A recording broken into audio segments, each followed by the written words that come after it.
Madami tayong mga unregistered motor vehicles, lalo yung mga nasa kabundukan, ano po.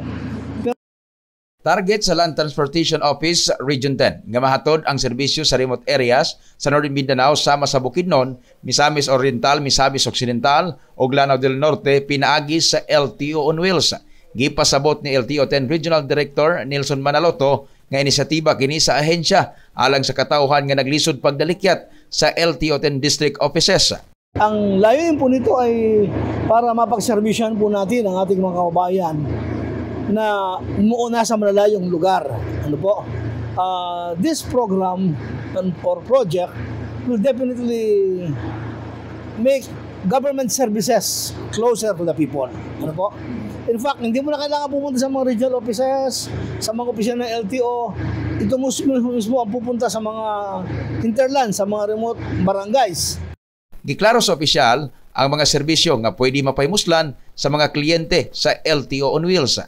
Ang serbisyo pong ino-offer po ng ating LTO on Wheels, natawag nating e-patrol, ay issuance po ng insurance permit,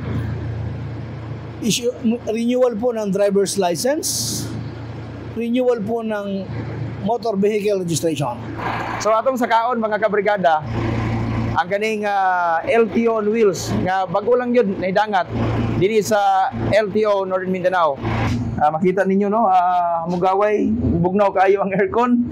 O siyempre dunay po gyapon semi gyapon nga diri ang mga transaksyon ni pahigayon. So diri pod maglingkod ang kani mga puhon nga mga ilang mga client no, ilabi na kani mga magpa-renew yun sa ilang lisensya sa tanan, sa ilang resto sa motor.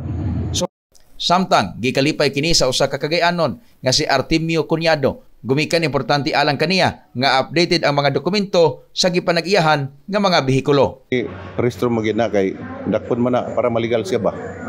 Maligal siya para magamit ka na to sa kuan, ma-service na to. Kay dakpon man siya wa tay rehistro. Og wa nay rason ang atong mga kabrigada nga moingon gihapon nga dili maparehistro ang ilang motor or dili makakuha og lisensya, gumikan kay layo sila sa lugar kung asa nahimutang mga LTO offices. Kay karon adtuan na gyud sila sa LTO on Wheels. In the heart of changing lives, Brigada Noel Registro sa 102.5, Brigada News FM Cagayan de Oro, the Music and News Authority.